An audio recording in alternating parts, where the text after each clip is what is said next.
Your electricity bill went up again last month. Not by much. 10, maybe $15. Easy to ignore. Your refrigerator has been making this sound lately. A little rattling hum you don't remember. Annoying. Not broken enough to call someone.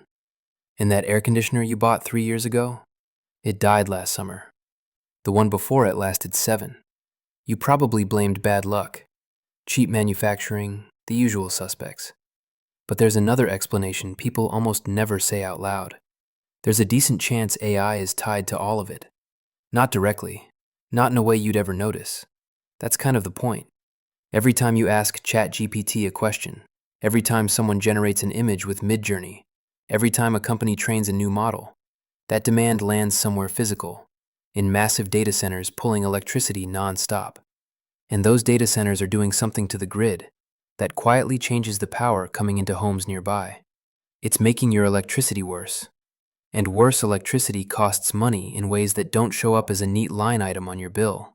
Shorter appliance lifespans, early failures, repairs that feel random, replacements that feel inevitable. This isn't a future problem. It's already happening, in specific places, in measurable ways, to real households. So here's the question that matters. How much is this costing you? And why does it feel like nobody's mentioning it? When I say worse electricity, I'm not talking about a blackout. I mean the quality of the power itself. This is what your power is supposed to look like. A smooth, clean wave. 60 cycles per second, steady and uniform. Near a major data center cluster, it can start to look different. Jagged edges, distortions. That's harmonic distortion. And there's a line people watch closely here, around 8%. Stay below it, and most household appliances handle it fine. Go above it consistently, and parts start wearing out faster. Research suggests that if you live near a major data center cluster, the odds of crossing that 8% threshold jump. Now this stops being abstract, because this is where it hits your stuff. Your refrigerator has a motor. It's built to run smoothly on clean power, spinning at a steady speed, making the same kind of torque every day. But when the electricity isn't smooth, that motor doesn't just spin. It starts to fight itself. Tiny oscillations, extra vibration, mechanical stress it wasn't designed for. That rattling hum you've been hearing? That's not normal wear and tear in the comforting way we like to tell ourselves.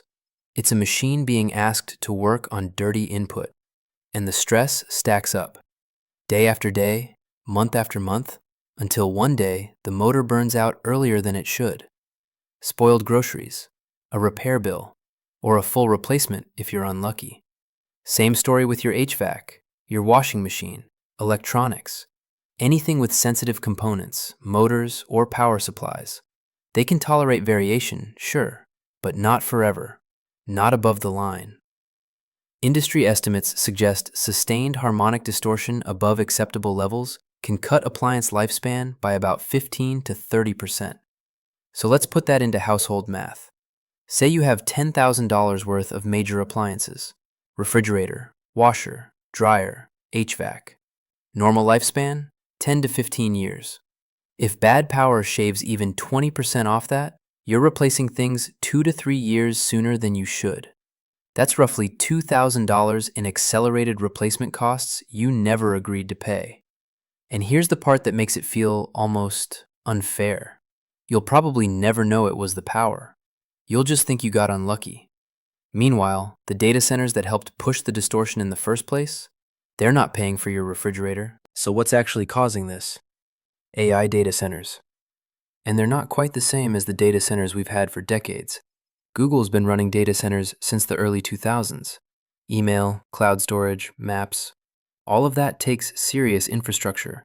But most of that world was built around CPUs, central processing units, great at doing one task at a time, efficiently.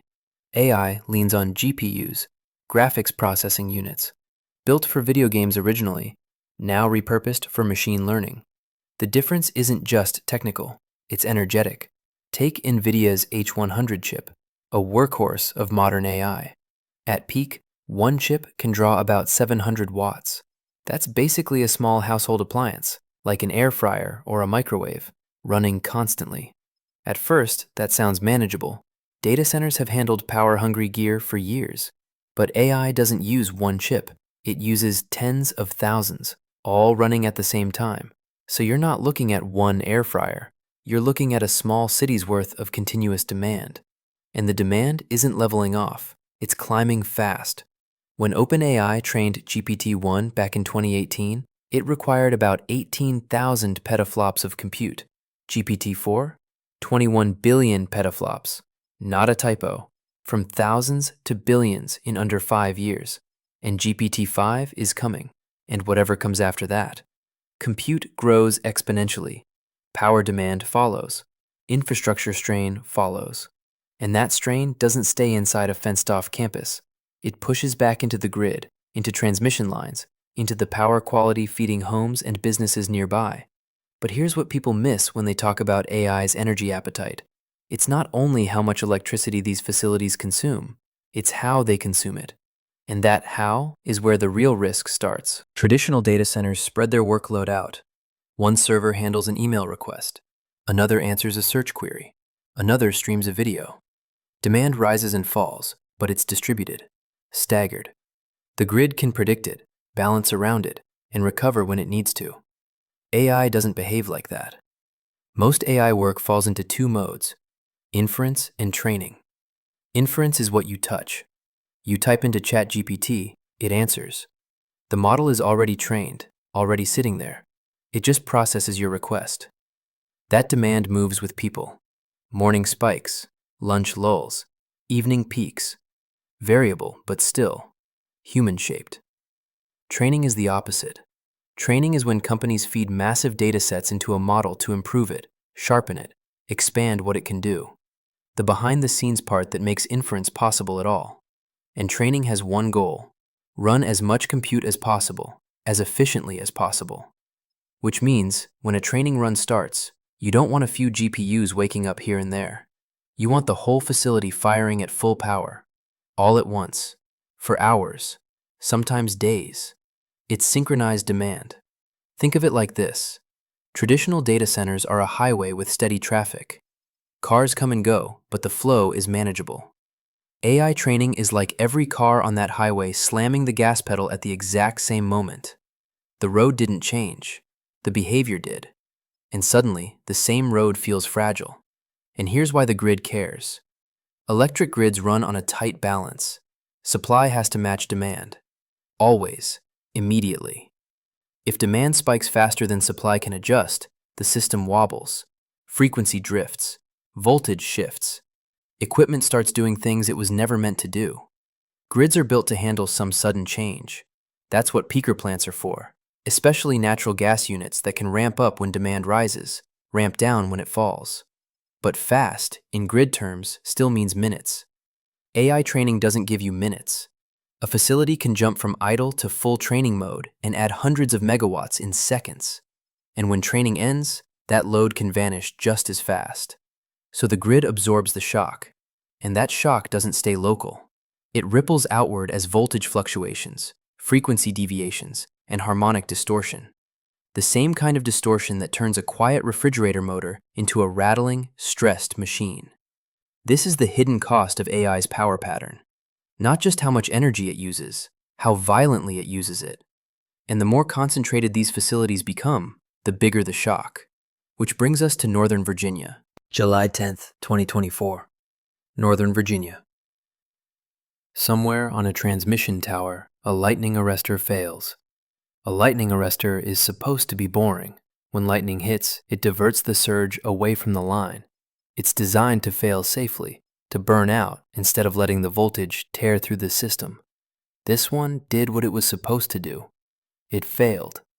But the failure faulted the surrounding section of transmission line, and the line locked out. Standard protocol: isolate the problem, send a crew, fix it before the next day's peak demand. Routine. Except Northern Virginia isn't routine anymore. Loudoun County, just outside DC, is home to the largest concentration of data centers on Earth. They call it Data Center Alley. More than 300 facilities packed into a small area, and those facilities are sensitive. GPUs, servers, cooling systems, all tuned to tight tolerances. Even minor voltage fluctuations can mean corrupted data, fried circuits, real equipment losses. So these sites protect themselves. Fault detection systems monitor the grid constantly, and the moment something looks off, they disconnect and switch to battery backup, seamlessly, instantly. When that transmission line faulted, it created a brief voltage depression, 42 milliseconds, not long, barely noticeable to most equipment, but long enough to trigger the protective systems at data centers across the area. They disconnected, all at once, and in a moment, about 1,500 megawatts of demand vanished from the grid. To put that into something you can picture, it's roughly like the entire country of Iceland going offline, or Jamaica, just gone. Now, the grid can handle demand changes. That's its job. But it can only adapt so fast. Baseload generators, like nuclear and coal, don't shut down quickly. They're built to run steady. Shutting them down can take hours, sometimes days. Peaker plants respond faster, especially certain gas units. Minutes, maybe 5 minutes to ramp down cleanly. But 5 minutes is an eternity when 1,500 megawatts disappear in milliseconds. The operator tried to catch it. They ramped down what they could, fast, triggered demand response where possible, adjusted wherever the system allowed. But physics doesn't negotiate. Frequency, normally locked at exactly 60 Hz, started rising. Too much supply, not enough demand. It hit about 60.047 Hz. That number sounds tiny, a deviation of 0.047, barely beyond standard. But that's not what kept people up at night. This was a small incident, one transmission fault, the kind of thing that should not echo this widely, and yet it did. Because of the concentration, because of the synchronized disconnect.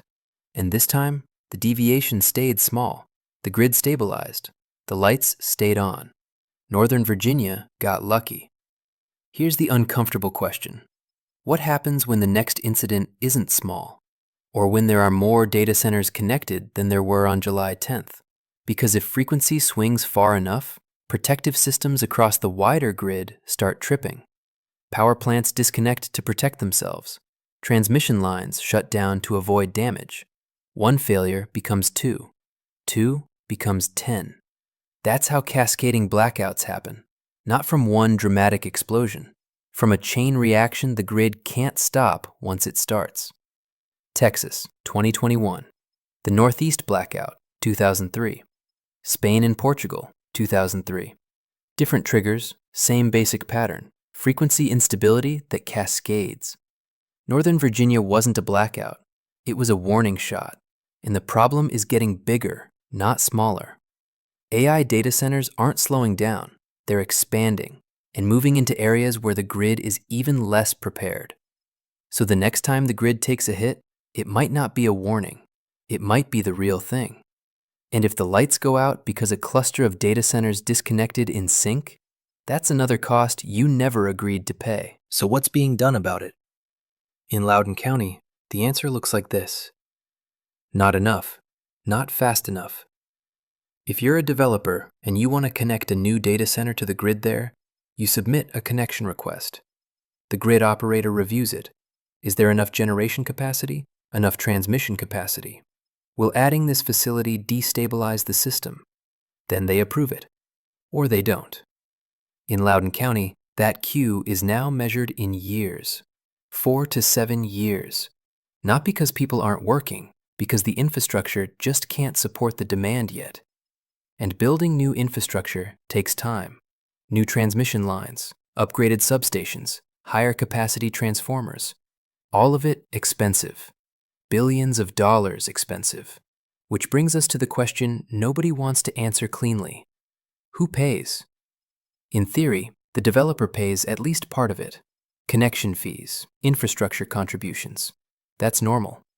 In practice, a lot of the cost slides outward, to the utility, to the grid operator, and eventually to everyone else on that grid.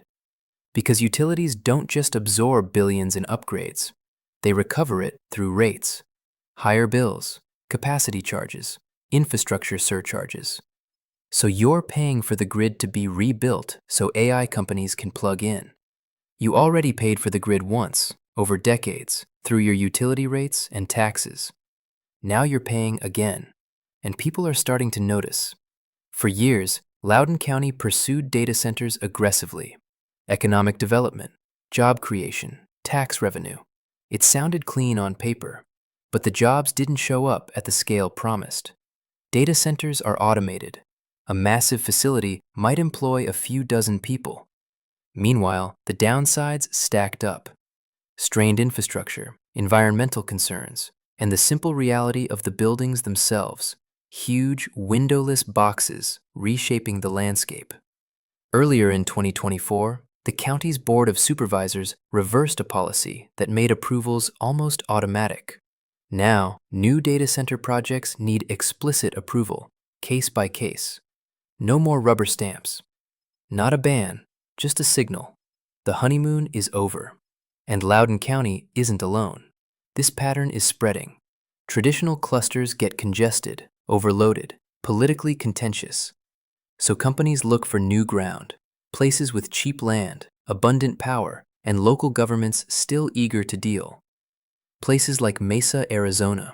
This is Elliott Road. In 2014, it was basically empty Arizona desert, a flat stretch of heat and scrubland that didn't look like much of anything. But it had a few things developers care about more than scenery. 2 airports nearby, a fiber optic line running alongside it, 3 high-voltage transmission lines cutting through the area, and within a 30-minute drive, more than 800,000 potential workers. Infrastructure without the congestion. Space without the political baggage. In other words, an opening. This is Elliott Road today. They call it the Elliott Road Tech Corridor now. Rows of massive data centers where there used to be desert. How did it happen that fast? A big part of it was zoning. The city labeled the area light industrial, which meant approvals moved at a different speed. Fast-tracked permits. Instead of a years-long process, some developers could get approval in 6 weeks. 6 weeks. Apple was one of the early moves, about $2 billion, roughly 1.3 million square feet. Then others followed. Google, Meta, Amazon. Not headquarters, not labs, not the places where strategy gets set. Just data centers, power-hungry server farms. And Arizona welcomed them because Arizona had something Northern Virginia was running out of. Cheap power. A diverse generation mix. Nuclear, natural gas, hydropower, renewables, and enough capacity, at least for now, to make the numbers look good. Cheap land, cheap electricity, fast approvals. For data center developers, it's basically paradise. But that power still has to reach these facilities, reliably, and in a way that can tolerate AI's volatile demand patterns, which means infrastructure upgrades, same as everywhere. That's where Salt River Project comes in, a utility cooperative serving the Phoenix area. They're building a 250 megawatt lithium-ion battery storage system on Elliott Road. They completed 7 miles of new overhead transmission lines in 2024, and they're planning more, all to support the data centers. Now, to be fair, you could argue this is what planning is supposed to look like. Build ahead, don't wait for a crisis. But we should still say the quiet part out loud. Arizona is competing for the privilege of absorbing AI's infrastructure costs. Salt River Project is a cooperative funded by ratepayers, which means public money, in the practical sense, is helping build what private companies need to operate. And in exchange, the pitch is the usual one: tax revenue, economic development. But data centers don't employ many people. A $1 billion facility might have 30 workers, 40 if you're lucky. So the jobs don't materialize at scale. The costs do. And there's another cost that sits right under the surface in Arizona: water. Data centers need water for cooling. In some designs, water gets evaporated directly into the air to manage heat. Millions of gallons per day is not a crazy number in this industry, and right now, Arizona can support it. Barely. But drought in the Southwest isn't a hypothetical, it's a recurring condition, and it's getting worse. So what happens when residents are under water restrictions, but data centers keep pulling huge volumes every day? What happens if agricultural water gets cut? Crop yields fall, food prices rise, and at the same time, training runs keep humming in sealed buildings. That's not an answer the industry has had to face publicly yet. Arizona is all in today because the promise still feels worth it. Northern Virginia was all in once too, until the community impacts became impossible to ignore. And even in the success stories, the pattern doesn't really change. Local communities absorb the infrastructure costs. They bear environmental risks. They accept the strain on resources. And in return, they get a promise of benefits that might show up or might not. It's not problem solving. It's cost shifting. Just moving the burden to a new zip code. And when Northern Virginia gets too congested, too expensive, too politically difficult, companies move to Arizona, or Ohio, or wherever land is cheap and the welcome mat is still out. And when those places start pushing back, they'll move again. But there's only so much grid to go around, only so much infrastructure, only so many communities willing to bid for this, which is why some companies have stopped waiting for local grids to catch up. They're buying their own power instead. Pennsylvania, September 2024.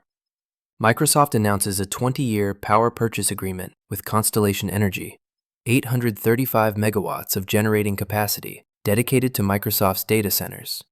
The source is 3 Mile Island. Yes, that 3 Mile Island. There are 2 reactors at the site. Unit 2, the one tied to the partial meltdown in 1979, has been shut down permanently for decades. But Unit 1 kept operating until 2019, when Constellation closed it because the economics didn't work anymore. Nuclear power can be expensive, especially against cheap natural gas and subsidized renewables. But the economics change when demand is guaranteed. Microsoft's deal gives Constellation something utilities love: predictable revenue. So Constellation plans to restart Unit 1. It takes about $1.6 billion just to bring the reactor back online. If it happens, Microsoft gets 835 megawatts of firm, carbon-free power. And here's the key part. It's power they control through a dedicated agreement. No waiting in connection queues, no competing with residential users for capacity, less exposure to local grid bottlenecks. They're not alone. Amazon announced a partnership with Energy Northwest to develop small modular reactors, next-generation nuclear plants designed to be built faster and at smaller scales. Meta and Google have announced similar moves. Private nuclear initiatives, private procurement. On the surface, it looks like responsibility. Tech companies taking ownership of their energy needs, reducing strain on public grids. But look a little closer and something else appears. A split. 2 electrical systems forming side by side.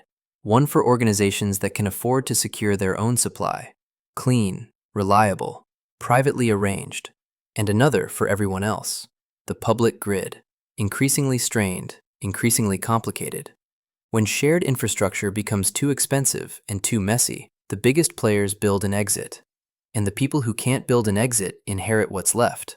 That's the end game of cost externalization. Your bills rise as capacity tightens. Power quality degrades as the grid gets older and more stressed. Meanwhile, Microsoft's data centers run on pristine, dedicated nuclear power. Now, you can make a fair argument here. This is smart planning, diversification, energy security, long-term risk management. All true. But it doesn't answer the question at the center of this whole story. Who pays for the infrastructure we all share? Because AI isn't only Microsoft, Meta, and Google. Over time, it's hundreds of companies, thousands, startups, universities, hospitals, labs. Most of them can't restart a nuclear reactor. They still need the public grid, which means the public grid still has to be upgraded, maintained, and hardened for AI's demand patterns. And that bill still lands, at least in part, on ratepayers, on you. The biggest players get to opt out. Everyone else keeps subsidizing a system under growing stress. That's the hidden cost nobody adds up on stage, until you do the math yourself. So let's do the accounting. Not the marketing version, the household version. What this actually costs and where it shows up. First, degraded power quality, harmonic distortion that can shorten appliance lifespans. Those industry estimates, 15 to 30% lifespan reduction when distortion stays above acceptable levels. For a typical household with about $10,000 in major appliances, that can translate to roughly $2,000 in accelerated replacement over a decade. And spread across the communities that sit near dense data center clusters, that becomes a lot of unreimbursed damage. Real money, quietly extracted. Second, higher electricity bills. Utilities spend billions upgrading infrastructure to serve new load. Transmission, substations, transformers, battery storage. They don't absorb those costs, they recover them through rates. The exact increase varies by region, but even a modest 3 to 5% bump on an average U.S. electricity bill, around $140 a month, adds up to roughly $50 to $85 per household per year. Multiply that across the households served by utilities doing upgrades for this wave of demand, and the total becomes large, quickly. Third, blackout risk. Harder to price because it's probabilistic. You can't point to a bill for something that almost happened. But Northern Virginia showed the mechanism is real, and the risk grows as concentration grows, and as facilities move into grids that were never built for this kind of load behavior. When a cascading blackout does happen, the damage shows up everywhere. Spoiled food, lost productivity, medical emergencies, infrastructure strain. A mess measured in billions. And fourth, infrastructure debt. Multi-billion-dollar upgrades that were overdue anyway, now being accelerated by AI's demand curve. Some of that cost is paid by developers. Some of it is paid by utilities. But a meaningful share still lands on the public, through rates, through public financing, through the simple fact that we keep the system running together. Now here's where this story gets uncomfortable, because it's not a simple villain narrative. I'm not saying AI should stop, or that data centers shouldn't exist. The technology is here. The incentives are massive. The growth is probably inevitable. And honestly, some of the upgrades AI is forcing, battery storage, transmission expansion, grid modernization, those are upgrades we need anyway. For renewables, for resilience, for electric vehicles, for heat pumps, for everything that's pushing more load onto the grid. AI demand might even accelerate a modernization cycle that would have taken decades otherwise.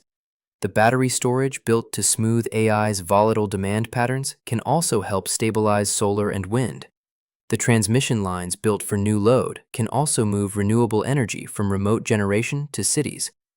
AI could become the commercial pressure that finally drags the grid into the 21st century. But only if the costs are transparent. Only if we stop pretending this is free. Only if we get honest about who benefits and who pays. Because right now, a lot of ordinary people are subsidizing this race without knowing they're doing it. That's the invisible tax. And the real question is what happens once it's visible? Do we just accept it? Or do we demand a different deal? You know now. From the hum in your refrigerator, to that frequency blip in Northern Virginia, to the infrastructure upgrades quietly working their way into electricity rates, the invisible tax is visible. AI is reshaping the electrical system underneath our lives. That part isn't really in dispute. The incentives are too strong. The momentum is too real. The question is simpler. Do you subsidize it silently? Through appliances that die early, bills that creep up, and risks you never agreed to carry? Or do you demand transparency, not outrage, just clarity? If an industry is going to pull this much load, the costs need to be acknowledged, counted, and shared fairly. Because right now, the accounting is convenient. It's partial. It's scattered across households and communities that never signed up to be part of the deal. And yes, you can argue some of these upgrades are overdue anyway, that the grid needed modernization long before AI showed up. True. But that's exactly why the question matters. If we're going to rebuild the grid, We should rebuild it in a way that benefits everyone, not just the facilities with the biggest power draws. If AI companies want massive new infrastructure, they should pay for it in a way that doesn't quietly shift the burden onto ratepayers through clever structures and slow-motion rate hikes. This isn't anti-technology, it's pro-accountability. And accountability starts with awareness. If you value this kind of follow-the-money investigation, the kind that tracks what gets externalized and who ends up covering it, consider subscribing. Not as a favor, more like a signal. That stories like this, the unglamorous infrastructure stories that decide what life feels like day to day, are worth telling. Because the grid is changing, AI is here to stay, and the only question that keeps returning is the one nobody likes to answer out loud. Who pays for it? Now you know the answer. Make sure it doesn't stay invisible.